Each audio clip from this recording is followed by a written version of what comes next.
जिल्ह्यात कोरोनाची रुग्णसंख्या कमी होत असताना मंगळवारी जिल्ह्यात नवे 43 रुग्ण आढळले तर 71 जणांनी उपचारानंतर कोरोनावर मात केली आहे। आज उपचारादरम्यान एकाही रुग्णाचा मृत्यू झाला नाही। नवीन रुग्णांमध्ये महानगरपालिका क्षेत्रात 8 रुग्ण, आटपाडी तालुक्यात 2 रुग्ण, कडेगाव तालुक्यात 1 रुग्ण, खानापूर तालुक्यात 10 रुग्ण, पलूस तालुक्यात 3 रुग्ण, तासगाव तालुक्यात 4 रुग्ण, जत तालुक्यात 1 रुग्ण, मिरज तालुक्यात 5 रुग्ण, शिराळा तालुक्यात 1 रुग्ण आणि वाळवा तालुक्यात 8 रुग्ण आढळलेत। जिल्ह्यात आतापर्यंत कोरोनाचे 46,164 रुग्ण आढळलेत, त्यापैकी 1,682 व्यक्तींचा मृत्यू झालाय तर 44,113 जण कोरोनामुक्त झालेत। सध्यास्थितीत जिल्ह्यात 369 रुग्णांवर उपचार सुरू आहेत। बाधित रुग्णांपैकी 187 जण होम आयसोलेशन मध्ये आहेत।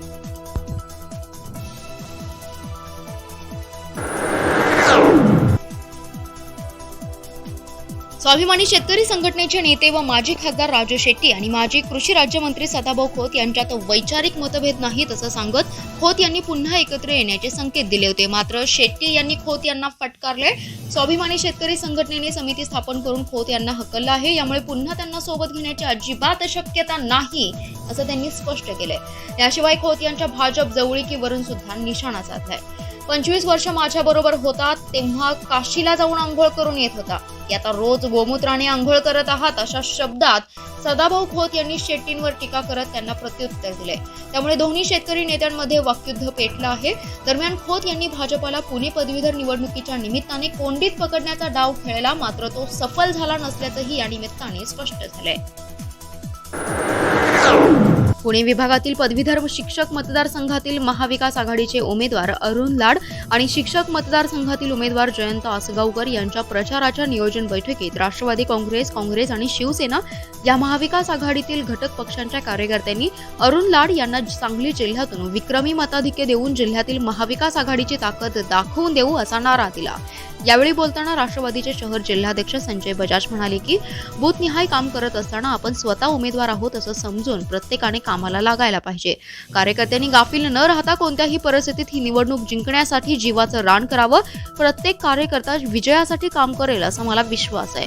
विशाल पाटील म्हणाले, भाजपाला शिक्षक मतदारसंघात उमेदवार मिळाला नाही, तसेच पदवीधर मतदारसंघात देखील नेहमीच RSSच्या विचारांचा उमेदवार देणाऱ्या भाजपाला अरुण लाड यांच्यासारख्या तगड्या उमेदवारासमोर राष्ट्रवादी काँग्रेसमधून आयात केलेल्या संग्राम देशमुख यांना उमेदवारी द्यायला लागते, यातच त्यांचा पराभव झाला असल्याचं ते म्हणाले। यावेळी उमेदवार अरुण लाड आणि जयंत आसगावकर यांनी आम्हाला निवडणुकीत सहकार्य करावं असं आवाहन केलं। पाडव्याच्या शुभ मुहूर्तावर सांगलीतील बाजारपेठेत चक्क आफ्रिकन आंबा दाखल झालाय। कोकणातील हापूस आंब्यांची चव याला असल्याने ग्राहकांकडून मागणी वाढतेय। ऐन सणामध्ये परदेशी आंब्यांची आवक झाल्याने ग्राहकांमध्ये कुतूहल असून याला खरेदी करण्यासाठी नागरिक येत आहेत। या आंब्यांचा दर हा 2,000 रुपये ते 2,200 रुपये इतका आहे। कोकणातील आंबा बाजारात येण्यासाठी अद्याप 5 महिन्यांचा कालावधी आहे। कोकणातील आंबे हे उन्हाळ्याच्या सीझनमध्ये बाजारात दाखल होतात। यामध्ये हापूस आंब्यांना मोठी मागणी असते, मात्र ऐन हिवाळ्यामध्ये दक्षिण आफ्रिकेतून सांगलीत आंबा दाखल झालाय। दक्षिण आफ्रिकेतील मालवी हा परिसर कोकण किनारपट्टी सारखा आहे। कोकणात जसे आंब्यांचं पीक घेतलं जातं त्याच पद्धतीने या आंब्यांची लागवड केली जाते। गेल्या 3 वर्षांपासून राज्यातील मुंबई, पुणे, नाशिक आणि औरंगाबाद या शहरांमध्ये आफ्रिकेतील या आंब्यांची आवक केली जाते। पश्चिम महाराष्ट्रात पुण्यानंतर सांगलीतील विष्णू अण्णा फळ मार्केटमध्ये आयात केली आहे। सध्या 40 ते 45 बॉक्सची आवक झाली आहे। या आंब्याला हापूसची चव असल्याने याला मागणी वाढते। हा आंबा खरेदी करण्यासाठी ग्राहकांनीही कृषी उत्पन्न बाजारपेठेत गर्दी केली आहे। मागणी वाढेल तसेच मालाची आवक करत असल्याने येथील आंबा व्यापारी बागवान यांनी सांगितले।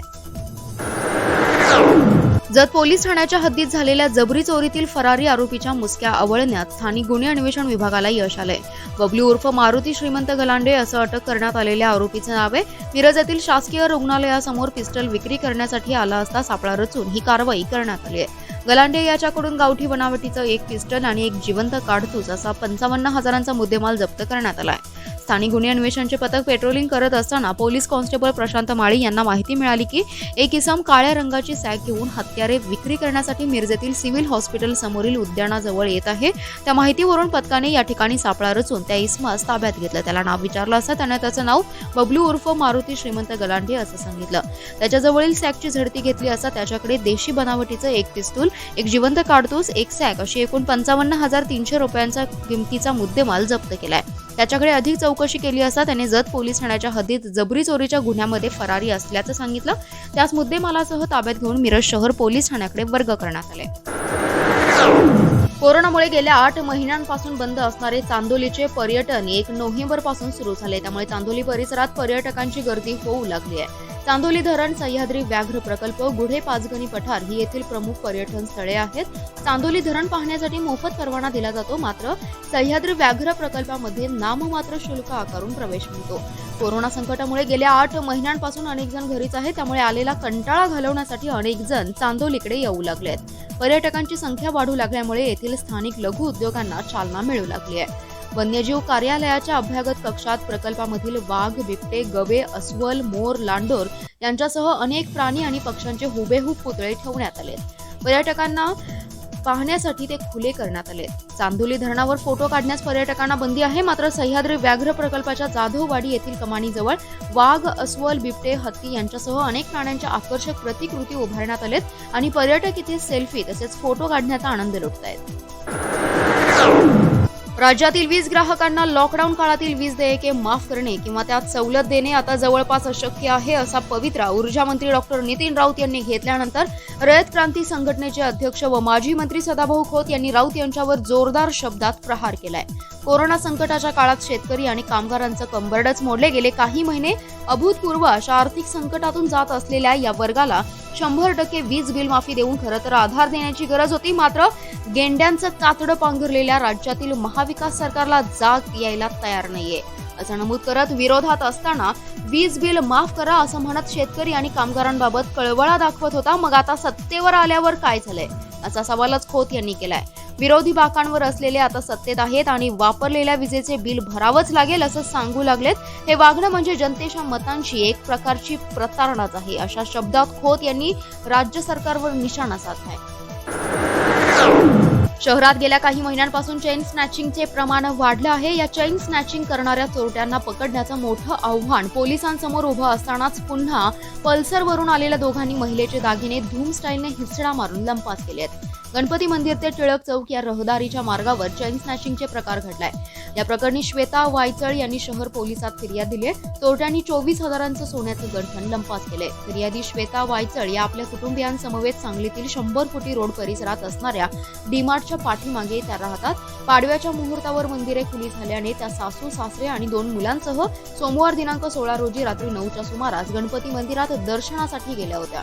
दर्शन घेऊन परत येत असताना टिळक स्मारक मंदिर समोर त्या आल्या असता पल्सर या दुचाकीवरून 2 अज्ञात व्यक्ती आले. त्यातील मागे बसलेल्या एकाने त्यांच्या गळ्यातील गंठण हिसडा मारून लंपास केलं. त्यांनी आरडाओरड केली असता परिसरातील नागरिक धावून आले, मात्र चोरटे पळून जाण्यात यशस्वी झाले. या घटनेत वायचळ यांचे 24,000 रुपये किमतीचे सोने चोरट्यांनी लंपास केलं. यानंतर श्वेता वायचळ यांनी शहर पोलीस ठाण्यात फिर्याद दाखल केली. सामाजिक न्याय विभागाच्या अंतर्गत येणाऱ्या जात पडताळणी कार्यालयात खाजगी कंपनीकडून कंत्राटी कर्मचारी पुरवण्यात आलेत. या कर्मचाऱ्यांना गेल्या 5 महिन्यांपासून थकीत वेतन दिलेलं नाही. या कर्मचाऱ्यांवर उपासमारीची वेळ आल्याने त्यांना थकीत वेतन तातडीने द्यावं या प्रमुख मागणीसह अन्य मागण्यांचं निवेदन आज संघर्ष सफाई आणि इतर संघटित आणि असंघटित कर्मचारी संघटनेच्या वतीने कामगार आयुक्तांना देण्यात आले. 36 जिल्ह्यांमध्ये सामाजिक न्याय विभागाअंतर्गत येणाऱ्या जात पडताळणी कार्यालयात एका खाजगी कंपनीकडून कंत्राटी स्वरूपात कर्मचारी पुरवण्यात आले. या कर्मचाऱ्यांचं वेतन वेळेवर दिलं जात नाही. त्यामुळे ज्या कंपनीला कर्मचारी पुरवण्याचा ठेका दिला आहे ती कंपनी नोंदणीकृत आहे का याची चौकशी करावी.